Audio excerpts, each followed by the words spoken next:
This is a JTP audio podcast. Sometimes talking with friends feels like role-playing. Sometimes it feels like combat. Join us at the round table and roll initiative. This is Curmudgeons and Dragons.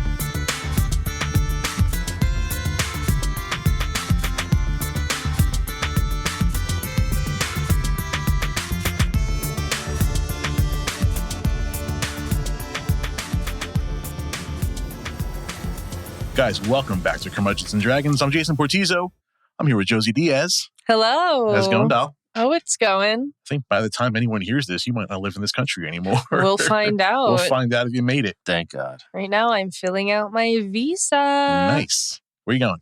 I'm going away from this place. Yes. So all her stalkers can now follow her elsewhere. Yeah. Come to my own private island where I'll be studying school things. That's where you're going for your master's, right? No. I'm a stupid bitch. Oh, you're going to finish up your... Nope. I'm going for another bachelor's degree. Oh, okay. Well, I'm sure that's useful. Join the club. You're going for something useful this time? No. No. You gotta be there for 5 years to apply for citizenship, and you get 2 years after the 3 years of school to look for a job. Well then. Nailed it. That sounds awesome. Jack O'Connell's here. That's me. In his own house. Yeah, we're here. We're in Jack's house. Invading my private space. This is my crystal temple, dude. My fortress of solitude. Your humble abode. It is my humble abode. It's my little gem of a place. Well, thanks for having us over. You're welcome. And letting me drink your beer. Yeah, well, having you here, man, I didn't have to go anywhere, so it's really ideal. Yeah. Yeah. Yeah, we drove the hours, so you don't have to go anywhere. Yeah. I slept till noon, so. I think you both slept till noon. It's a good day. At least. Yeah. We are doing RPG Horror Stories once again, volume 5, I believe this is. Doing it. I love doing these things. These are a ton of fun.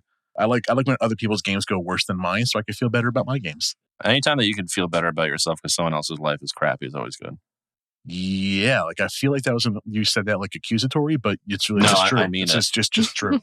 I get a lot of pleasure from other people. I love when other people's lives go poorly because it makes me feel good about myself. Yeah, it's good. I just want everyone to have a good time. Shut your mouth. You shut your stupid mouth. Listen, I have clinical depression, which means I can't be happy on my own. So I need someone else to be not happy so I can be happy. Yeah. Well, no, I just want to be not happy. I don't think that's how that works. I think that you're just not happy with other people. Yeah, pretty much. So roll initiative, guys. Well, what makes me happy is stealing other people's beer. So you're going to get 4 rolls out of that dice. So far, so good. It's still pretty bright. We have these light up dice from tabletopgameshop.com. If you have a few left, you can use the code curmudgeons to get yourself 10% off. What y'all roll? Well, I got a 13. You both rolled 13s. And Jack got a 9. No, I got 10. Who am I rolling off with? Josey? That's a 16 over here. Oh, did we all get 13s? No, you two. You could figure this out. So if you both get 13s, then I think you both have to roll again. Well, did we all 3 of us get 13? He did not get a 13. No, I said I got 10. That's a different number than 13. Right. Good thing you're not going to school for math. Roll the fucking die, Josey. Well, Josey's not last this time. I don't know. That's a 6. You're second anyway. It's not. It basically is not as high. So it's just not a 1, and that's all I really care about.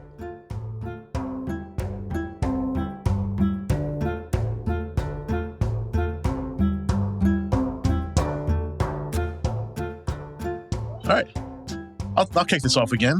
This story is the player streams my game without telling anyone. Oh. I saw this. Oh, no. This is, I'm telling you right now, this is a close second pick for me. Oh, yeah. Yeah. Oh, dear. I've almost dealt with this. So, like, I can't wait to get an opinion on this. This story happened at the beginning of the year. I was running a relatively short 5e campaign with a group I'd canvassed together on Roll20. All of the group were very nice, including the streamer who was the problem player, until I discovered his secret. See, during our session 0.5, as I like to do them, Streamer was consistently talking about Critical Role and Adventure Zone and how he really wanted to DM and stream his own game one day. We were supportive and wished him all the best with it when he found a group for that. Over the next few weeks of playing, I found Streamer's behavior in games slowly changing, which I only made sense of in retrospect. He'd announce obvious things, almost like a commentator, asking me to repeat things more slowly or loudly, stating that he was having trouble with his headset even though no one else did, and would try to insert his character into literally every single scene or event even if he had nothing to do with it. I chalked this up to his playing style and asked him to pull back a couple times with the spotlight hog.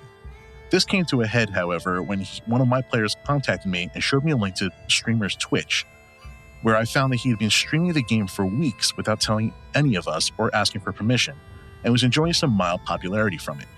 The only reason why this player was found out was because streamer told him about it, thinking they could work together to influence the game towards what his fans were predicting or asking for. I contact streamer and tell him that I knew about him streaming our game. He tries to defend himself, saying that he works hard as a player and that he should be able to show his work to whomever he pleases, especially since he apparently, quote, put in so much effort to entertain my fans. I bluntly tell him that the fact that he didn't ask any of us for permission to stream us infers that he either knew that none of us would approve or that he was so genuinely self-entitled that he just didn't care about our wishes. In addition, I informed him he didn't have to do a damn bit of work for the game, and that the only person in the group who did was me, since I, actually had to devote time to prepping for the game when all he had to do was show up. From there, I posted in our group Discord about what streamer had done, and the group unanimously voted to kick streamer as he was spamming the group chat and us individually, begging us not to kick him. He gets the boot, and the last message I get from him before I block him is him saying that I, quote, ruined all his hard work and potential career. Haha. Sucks to suck, streamer boy. Not a bad DM. That's all I care about. There's a really easy fix for that. It's just don't be a sneaky bitch. Yeah, guy's a dickhead. Like, here's the thing. Here's a little bit of life advice for everyone out there. If you feel like you have to hide it, you know you're doing something wrong. So what are the implications here? So we've definitely got some privacy issues here because people are being broadcast that they don't know they're being broadcast. Yeah. That's I don't know what the legal ramifications there are. Probably not much. Though, Depends on the because- state, Yeah. too. And what if they're global and things like that? Like, Yeah, but you can film people. is that like, better? Is that worse? You can film people and put it on the internet without their consent. Though, in if you're public filming spaces. Yeah. But going to Twitch where he's profiting off of it Mm. is a very different beast. Yeah. That would be up to Twitch's terms of service and Sure. stuff. Yeah. Same thing like Instagram and TikTok when you get people out pranking people or doing public stuff. They're not consenting to have their face on someone's reaching a couple million people at a time. Sure. Now, a lot of the comments here are talking about fishing for DMCA takedowns and things like that because you have voices and likenesses of people who are not consenting being used. And he didn't say if this was a book campaign or a prefab campaign or fully homebrew, but there could be some intellectual property implications here as well. Yeah, I was going to say, I had a friend that would use D&D to help with world building for stories and things that he was working on. So, things like that can't get leaked because he'd get in trouble. Sure. So, if one of the other people we were playing with decided to post about it online and it got back to somebody else in the project, he's in Screwed. trouble. Yeah, he's fucked. I mean, this probably could have been solved really easily by the guy just being like, hey, I'm going to stream this. You guys go with that.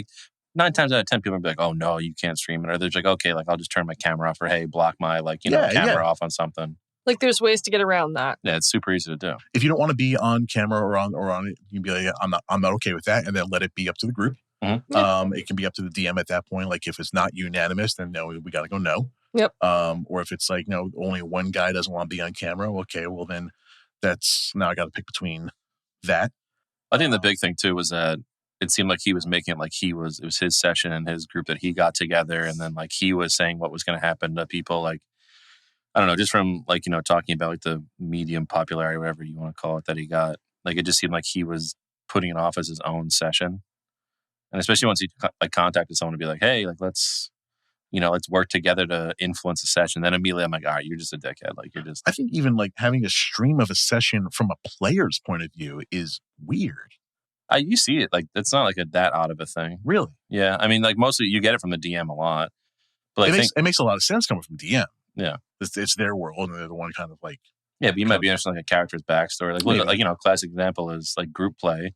Because group play is a thing because you don't know. You could say you're streaming it, but the stream itself is the point of view is still of you and the map and everything and the people and the cameras. They look a critical role. There's not, you're not looking at Matt Mercer's side. You're looking at the overhead of everything, and everyone's gonna be able to see that anyway. But it's not centered around one character. It's still centered around the campaign as a whole. That's the thing. And this guy's framing this whole thing as though it's his story, his adventure, right? Yeah, but from the point of view, though, I think it's still he probably would have gotten more people to see it if he said the story of X, a group. But I think that they're still getting the overall arc of the story because he's not just like, using his audio and his point of view. He's still using like the DM and the party and stuff like that. Yeah, likely.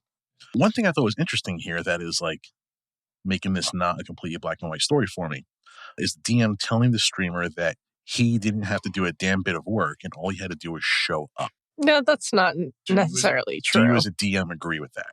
That I don't have to do any work and I just have to show up? No, that the DM does all the work and the players just show up. No, I think it's, I would Players say... got to prep too. Like, you got to remember the shit that you were doing this session before. I honestly think it's a lot of 50-50. Like, in the beginning, obviously, the DM's making the world and all this stuff. But any good DM's pretty prepared. So, like, you're prepping stuff in the meantime. But when you show up, like, you could be a phenomenal DM, and if you have crappy people who are playing, it's still going to suck.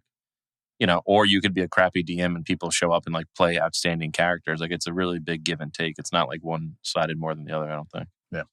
Balance is key. I wanted to make sure I open this up with a shitty player story just Good, for you, Jack. Thank you, because I'm fucking getting tired of the DM stories.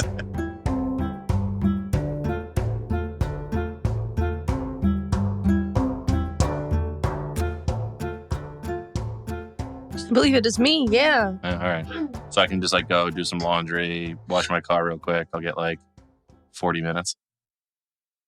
We found a story that was less than 30 minutes for her. I did the one that I wanted to do got vetoed. We made her call 2 audibles to find one. I mean, the first one you wanted to do was literally like you were scrolling through your thesis for your doctorate. It was insane. I read it at a reasonable pace. And we still would have been here 20 minutes. That's fine. No. Trim the fat. That's what Papa's here for. Yeah. The 2 papas vetoed it. All right. My story is my character is evil, so it's fine if I kill a party member. Agreed. Next story. The end. So I just left a D&D campaign where one of our members killed a party member. Last game they played a chaotic character, but the DM was strict, so it was bearable, and they mainly just insulted NPCs. We started a new game with a new DM who wanted to give us more freedom, and on our second meetup, they started a fight with another member. And tonight, while the same member was down after fighting a vampire, they stabbed them and said, "Revenge!" We buried our dead party member, and the DM asked us if we want to continue partying with the other member, and we all said no, and they should make a non-evil character. All they said was, that is how they play, and next time they won't stab us when we are down. One person said they don't want to play with this D&D person, so we started going around, and I said I'm not having fun as well. I'm happy with the 2 for 2 not bad DM stories. This is great. Yeah. What do you think about killing another party member? It's just a dickhead move. Like, why? Well, maybe I just missed that part. What was the revenge for? They started a fight with a party member at a previous session. It doesn't give details about it. And then the next time they played, the character killed the person's player character as a revenge. It sounds like what happened was there was like a fight between party members. Okay. It didn't get resolved. And then like the guy took it too far and stabbed him while he was down and killed him. And gave the excuse that because he was evil, it was allowed. Like, the thing is that, like, your evil background can play into your backstory, but when it starts affecting other players like that, it's not fun anymore. Yeah, like technically it's not against the rules, but like there's a code of conduct it's just you bad should follow. It's just bad PCing. It's just bad player charactering, in my opinion. I mean, because really, like, that could have been easy as, like, trip them or, like, seal a potion or something. And, like, that's, like, your evil act. No. But to outright kill a character in a session where you have to bury it and everyone's like, we're not playing with you anymore. But he's chaotic. Well, it's the evil part, not the chaotic part. I don't know. I think it's just, I don't think it's just, it's just some guy being a weenie. Like, it's pretty much that guy. For sure. Whether he's chaotic evil or chaotic, I think that Imagine being so petty that you have to murder somebody in a tabletop game, probably at least a week later. Yeah, my thing is that, like, I think he could have been lawful good. And the way he played that, he probably would have still found a way to do something. But, like, well, it's because I'm lawful good. Like, he just wanted to do something to be a dick. Right. Yeah. He just wanted revenge. Yeah. At least he didn't shit his pants over I it. was gonna say, if he said he was lawful good, he would have said it was retribution. Yeah, there you go. Yeah. He's like, revenge. He stabs the guy. The other guy's just shits his pants and blocks their cars in. Yeah. Damn it, Cody. Fuck you, Cody. What a piece of garbage you are. Come on the show, Cody. No. Stay the hell away from me. We're recording Jack's Kitchen now. You can come on the show now. No, absolutely not. Spent 2 hours cleaning my house. I'm not having Cody shit in my chair and then block my car in. So wait, there was a follow-up here. Oh, okay. So somebody said, sounds like you need to put down an ultimatum. Stop playing a chaotic character or we'll stop playing with you. They already understand what they did, so that's all that's left to drop it on them. And the OP responded, "We told them, but they just said that is how they play and they don't need to explain anything to us." I left the group after that, not in the mood to have to watch my back because they feel like they want to be evil out of nowhere. She's the sister of the DM, and they said they were going to make a new campaign because 2 left and 1 died. Might leave as well that night. In game, I hope. Yes. Okay. Died in the game. I feel like do whatever you want type of DM ruins the fun when you got a player that doesn't care about their actions. Well, yeah, that's exactly like I said. Like it could have been the same thing as like, if you're like a rogue and someone's like a lawful good paladin, and all they're doing is shitting on you. You're just being like, you don't have to do that. Like if you steal something, you kind of like do something for your character. That's one thing, but killing a character is insane. Yeah, killing a character, a player character, killing an NPC, nuts. Killing an NPC or doing something brash, like story wise. That's supposed to be like a momentous occasion. That's supposed to be like a plot hook. Yeah. Well, I mean, not anymore because now you can just cast res and it's just like, you might take stab at it. Every DM allows it. Yeah, no, I think it's just a dude being a weenie. Dudes being weenies, bruh. Dudes being weenies. Fucking weenies. Fucking weenies. Not into it. Fuck you, Cody.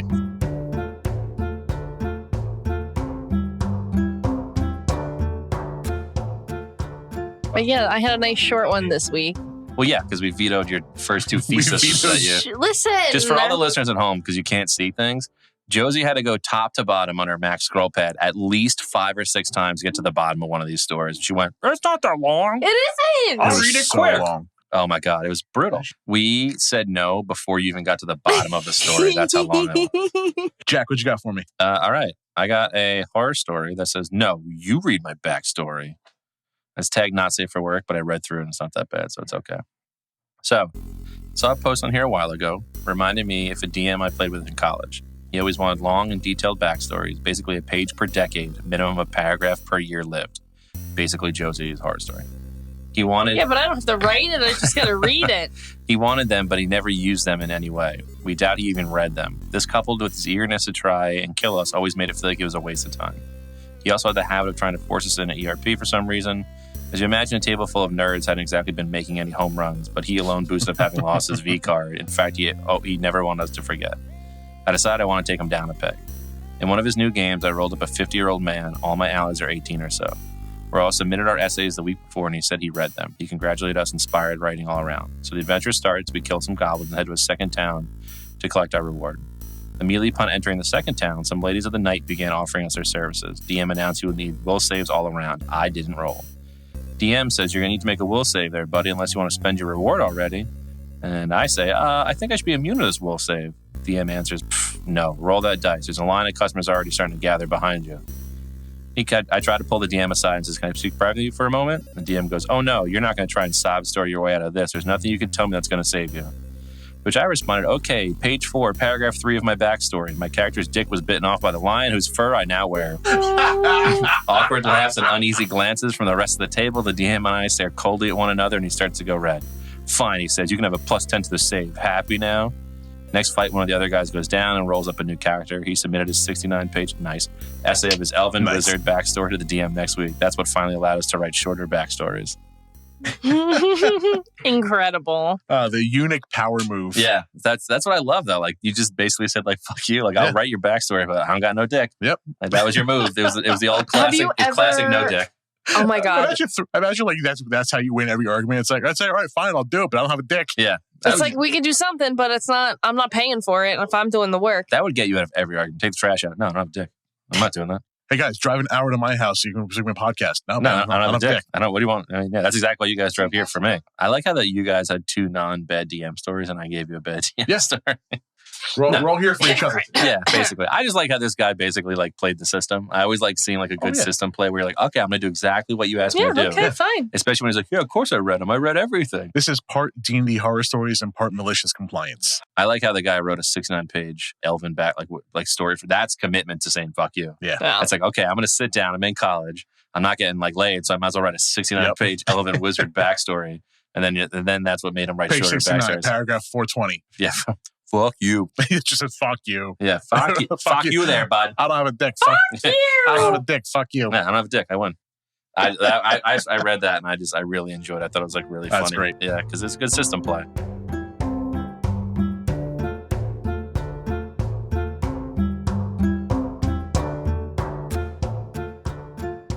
Guys, I absolutely love doing these episodes. These are we fun. will continue to do these until we run out of stories. So as long as you guys keep having shitty games, we're going to keep talking about them. Yeah, I think we'll have plenty of As stories long as to talk all about. y'all out there keep having shitty games, we are going to keep talking about them. Literally and figuratively. If you have a horror story that you want us to read about, you can send that over to us at curmudgeonsanddragonspod@gmail.com. Do it. Also tell us what you like and what you don't like. And we just had a nice little discussion about what kind of stuff we should even talk about in the show. We got some great episodes planned for the rest of today, but we want to make a show that you want to listen to. So send us an email, curmudgeonsanddragonspod@gmail.com. Tell us what we can do for you to make you want to listen to us. Yeah, Or just send us your cat pictures. That's cool too. That's good too. Yeah, cat. Puppies. I'll look at I puppies love all it. day. If you've got a hedgehog, I want to see it. Yeah. See? Did you know that they Josey are will trade, indigenous to England? I did not consider that they live in the wild somewhere. But you can't capture and take them. They're super protected. There's they'll make little tunnels through people's gardens and fences. Yeah. My friend had one in one of his flower pots. He was like, "This little cunt's gonna get out of here." Yeah. It's like, "What, did your neighbor's pet escape?" He's like, "No, they just wild fucking hedgehogs. live All right, well, here." Josey's going to keep talking about hedgehogs. I'm going to wrap this show up. curmudgeonsanddragonspodcast.com. Go find our socials and go see us sometime. DM me to hear more about these hedgehogs. I don't really got anything else to add to the end of the show. No, it's just a nice night. I miss everybody already. Yeah. Guys, we'll see you next time. We'll see you soon. Yeah, I love you.